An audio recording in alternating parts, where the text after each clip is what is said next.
Usually I give a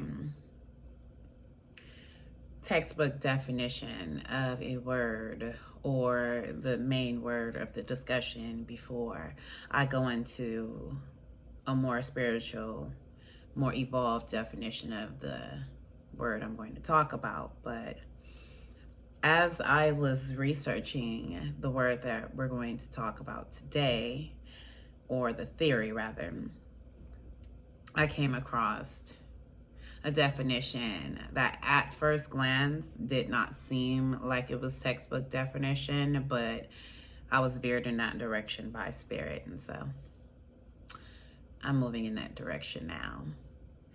And it's kind of a premise because it is still talking about pathways, directions, and the word that I'm talking about is called alignment. So we're going to discuss today, how do you know when you're in alignment? How do you know when you're on your path? Well, as I was looking up that textbook definition, I continued to keep coming across a bunch of places that I can get a will alignment at. And I was about to get frustrated, honestly. So I was like, okay, well, alignment, being in the same pathway. I mean, it gives a textbook definition, but will alignment, will alignment, will alignment. And then it dawned on me, I had an epiphany moment.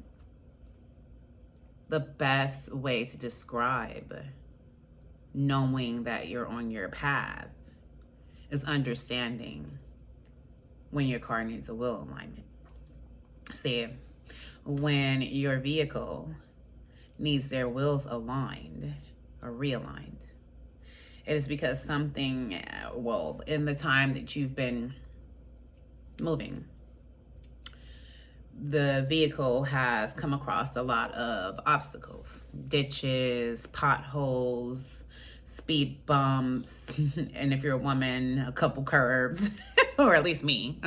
Maybe you're a better driver than me, but a couple curbs and maybe even a center divider or two. But when that happens, it knocks your will alignment off.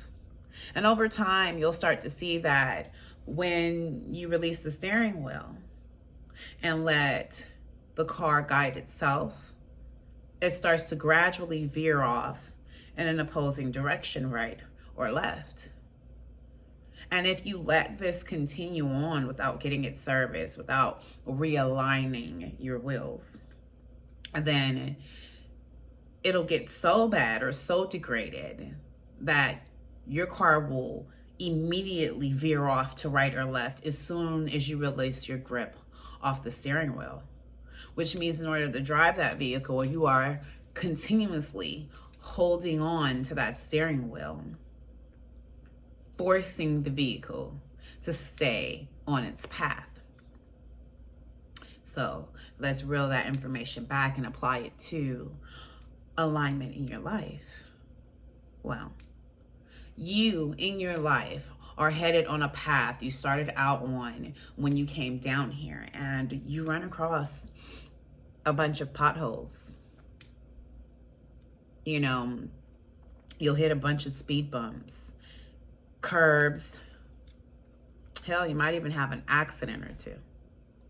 And what happens is that during those transitions, you end up needing an alignment, degrading your path and not being able to see clearly what direction you're supposed to be headed in anymore, not knowing where you're going. And I'll get into that a little more of what knowing where you're going looks like without actually using your eyes to see. But now you need an alignment. Otherwise, you'll find yourself holding on to your steering wheel of life so tightly that your knuckles turn white. And if you release your grip off of that steering wheel for even a millisecond, you are veering off path, colliding into something that you really didn't want to be encountering in the first place.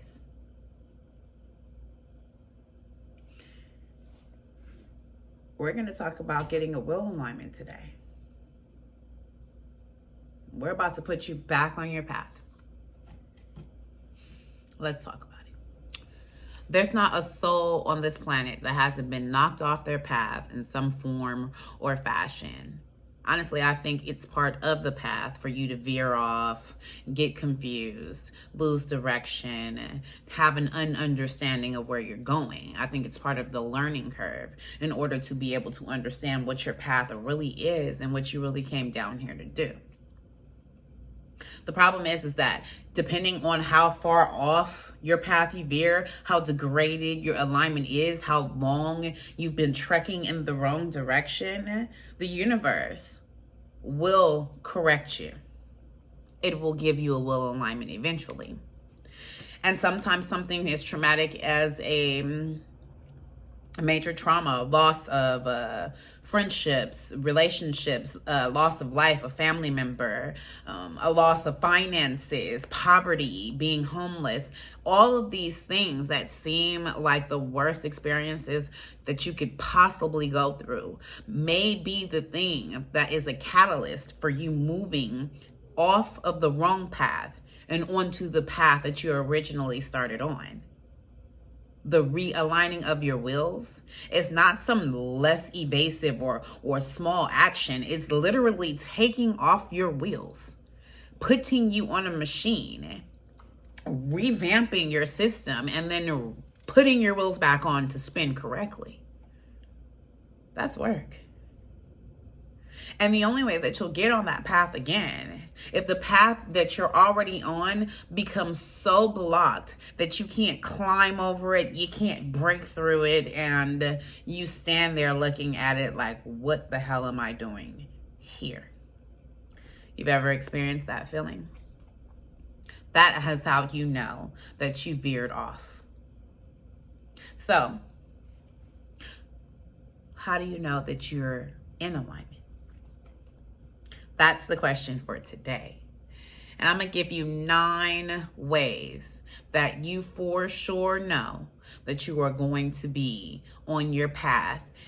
Now, before we get started, if you've been here before, welcome back. And if you're new to this channel, hi, my name is Love Spell, a queen with a pen. On this channel, we upload a bi-weekly podcast that goes into various subjects like shadow work, toxic behavior, and manifestation. In the meantime, in between time, we also upload videos that go into other various subjects like how to change your vibration, how to set goals and accomplish them, and how to vibe high and stay there. If this seems like something that you're interested in, make sure you hit that subscribe button, click that like button, and ring that bell. We're about to stir up this pot. Y'all ready or not?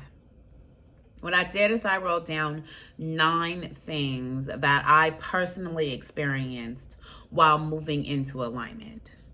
And it's funny that I came up with 9 things because the number 9 for me was extremely significant in my ascension. I literally saw the number 999 everywhere I went.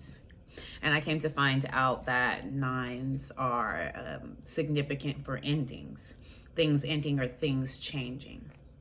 And so I did not purposely write 9 things, but it ended up being 9 things, which for me just reiterates that I am fully in alignment with myself. It's one of the reasons why I'm starting this channel in the first place, is getting in alignment with myself, using my throat chakra and being the person I have always been, even when I fought not to be. And so what I'll do is I'll name each thing that I experienced, and then I'll go into detail about explaining exactly how it felt to me personally. And hopefully, if you're going into alignment for yourself, or if you're looking to align yourself with your path, that you will be able to recognize these things when they come up for you through my experience. So the first thing that I wrote down was heightened intuition. Now, everybody has intuition in some form or fashion. A lot of people do ignore their intuition, but even the people who don't ignore their intuition or are aware that it's there, it's a little bit different than just having intuition itself. See, regular intuition, you will, walk into a room and have an eerie feeling after the people in the room have been talking about you. And so you know something's off. You can feel the energy in the room, and you can kind of pinpoint the people that you think are the problem. Intuition is where a person close to you, or even a person that is not close to you, tells you something and you can feel that it's a bold-faced lie, even though you don't have any real proof. It's that gut feeling that tells you not to go somewhere when you have no valid reason not to go and you were all hyped to go in the first place. It's that. But a heightened intuition is when every move that you make, whether it be financially, emotionally, or especially energetically, is now told to you. Even when you didn't have that mindset in the first place. It wasn't on your brain at all. It wasn't presented to you until that very moment. And then boom, all of a sudden your body is just pushing you to do it or what have you. So for example, I knew that my intuition was starting to be heightened, or I felt it was extremely heightened when I kept following it and it felt like I was being led on a path. It's to the point now with my intuition that I will not be thinking of a subject at all. And someone will bring it to my attention. Someone will say something about it. And I'll act upon it because my intuition is hollering, go do what she said, or go do what he said.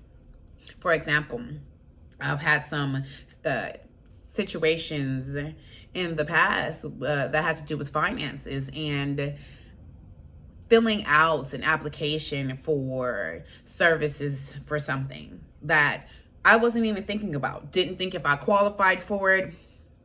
Didn't know anything about it. None of that. What ended up happening is, one, it was told to me one time, like, oh, there's a program for when you have this, you know, for example. And I'm like, oh, that's cool, blah, blah, blah. No, that's nice, you know. Went on about my day. And then, boom, somebody hits me. Either I'll see it. Someone hands me an application out of the blue. Like, it's presented to me a second or third time. And the intuition, I acknowledge the presence of it immediately. I'm aware that the universe is handing me something. It feels like I'm being handed a gift by the universe. And now I can't even turn down the feeling or turn it off that I'm being told something. Now there's this screaming individual inside me saying, fill it out. Yeah. You know? And I have to do it. My intuition is on 10. The thing is, for me, is that it's uncomfortable. One of the things I have to decipher is this my intuition or is this fear? Is there something else talking to me, or is this my intuition? You know? And a lot of times I have to quiet myself. And then the first answer that pops in my head is the answer. And I have to run with that. But I'm becoming so good at running with that I only need to hear it once and I move. That is heightened intuition. The second thing that I wrote, it's a couple of things, but it all is circumferenced in under urges. Having urges to do something. So for example, for me, it was having the urge to ground regularly. And I'll explain what grounding is in a second. It was also having urge to take action on something or to start something new. So grounding can be done, it's usually grounding yourself to the planet, grounding yourself to earth. Now for me, I am an air sign. And I am also born on a Friday. I'm ruled by Venus. And these are things that are important to me because I'm a spiritualist. And if you don't know these things, then your intuition will tell you exactly what you need to do. Soaking in the sun most definitely makes me feel good. But the water and earth is my go-tos for grounding. Now, if I'm deprived of that for too long of a period of time, if I am, if my energy is siphoned by being tired from work, or any of those things, doing too much, overextending myself, giving my energies to other people, I will have this craving to ground.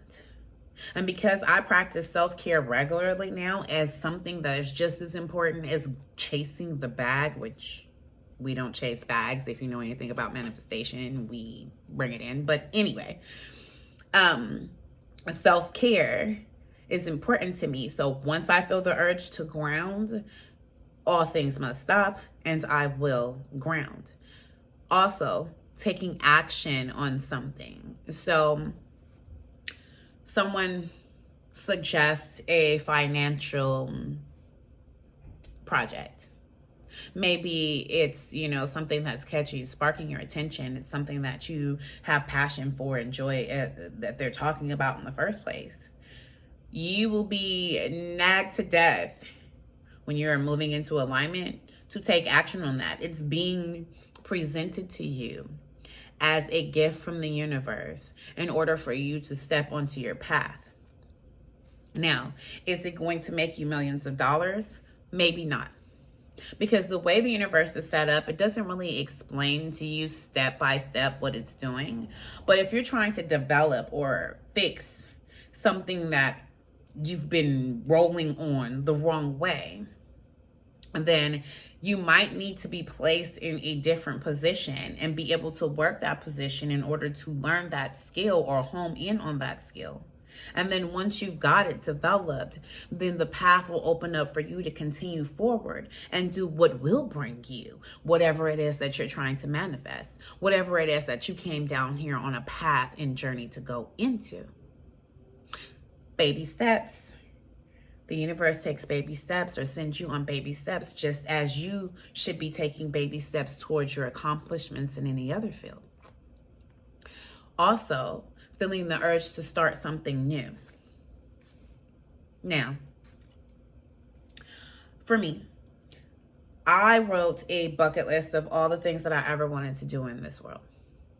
At some point during my realignment, I realized that I had strayed so far off a path that I needed to remind myself of all the things that I found joy in, or felt that I would feel accomplished in doing if I conquered them. So I wrote them down in chronological order. One, the end being the first thing that I ever said, and number one being the last thing that I've ever said. And I'm literally going from now to back then. Back then, you didn't want me. Now you had y'all on me. I don't know why. I don't know why I just got that in my head. Anyway. So, I decided I have a whole bunch of new projects that I need to start. Now, here's the thing. I'm not going to get overwhelmed. I wrote a bucket list, which means up until I die. And I promise you, I have no plans on dying anytime soon. And I think my path leads me for a ripened old age. But in this plan, I will be not only starting and finishing a project, but starting a new one, having a new spark every time one ends. So, in realignment, one thing you will know or will feel is that you have this sudden urge to do all of the things that at one point you might have decided were pipe dreams or put to the side because of roadblocks and blockades or being veered off or led astray. Okay, so the next two ones that I'm going to talk about are ones that a lot of people experience on a small level. And sometimes people overdo them, most definitely. But the first one is feeling uncomfortable in the role you've always played in your life or the things that you've always done, right? And when I say that, I mean how you've been to your friends, family, and whoever else is in your particular circle, your coworkers or whatever. So for me, I am a charismatic, friendly, happy, jokey person, naturally. And people have been accustomed to getting that from me. People have been accustomed to knowing that I'm going to bring a joke to the room. I'm going to be, peppy and, extrovert and all of that. And when I'm not, people feel that something's wrong, that there's a problem. I've been so accustomed to doing it myself that when I don't want to, when I don't feel that mood, I still put on that face, put on that mask in order to appeal to or appease other people. I also have a problem with being humble, being non-attention seeking, and not exerting my energy too much, falling back, being, dimming my light in order for other people to not feel uncomfortable by how I shine. And the sad part is, even while doing that, I always shined bright enough for people to still be irritated. And I didn't understand. Well, that's because even though I was trying to shy away from it and allow everybody else to have a space and not, offend people with my damn glory. And people could still smell it all over me because it's energetic, and what ended up happening is that role that I was playing, or that behavior that I was exuding, became so exhausting for me to uphold. When I started to be realigned, I was irritated by the whole idea of not shining. It was like, why aren't I putting myself out there? Why can't I be in front of the camera? What's wrong with me that I can't, express myself in other fashions other than just being funny, jokey, ha ha? Why can't I? Or whatever, I'm not here for your amusement and your appeal. I'm here for me. And realigning myself, I got so irritated with being anything other than how I felt in that very moment, not exercising any other energy, but being the energy that I wanted to be, that boom, I couldn't do it anymore. I couldn't do it anymore. And so whoever got irritated with it, poof, be gone. Another thing you'll do while you're going into alignment is you'll start to pay really close attention to other people's actions. You'll have a keen eye on how people behave around you, how they react to you, how they treat you, and how they deal with how you behave. You'll start to all of a sudden be a people watcher, but you won't be watching the outside people. No. You'll start to watch the people who are in your circle. Because see what happens, remember first, you will have changed how you behave, right? Because now you're irritated. I don't want to be the jokester right now or whatever. You know what I'm saying? I want to be the smarty pants or whatever the case may be. And it's about to irritate some folks. And now you'll start realizing who it irritates, who's not happy with how you've been. And here's the thing. These are the two things that people literally either take way out of proportion and be on some toxic shit with, or when you're going through alignment, you may lose a crap load of people because you didn't really realize how many people only mess with you because you served a certain purpose, that your behavior or the way you moved was like a gesture to their kingship or queenship. You was out here trying to be a king or a queen, sis, and you was being a gesture to somebody else's kingdom, and you didn't even know it, And I'm not going to say that those people who are sitting on their own throne are wrong. Ain't nobody wrong for sitting on their own throne. But you now are realizing that you ain't no damn gesture. You're not putting on a show, So people's moves will start to seem real funny. And the sad part is that those people will start to look at you and think that your moves are funny. You ain't putting on the show you was putting on before. You're not, dimming your light around me. You shining too bright. And I've always been the one. What do you mean, sis? Why are you doing that, sir?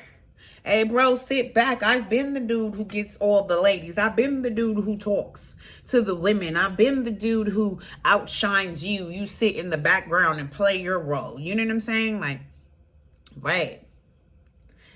So, now, your moves are funny, and everybody else's moves are funny too.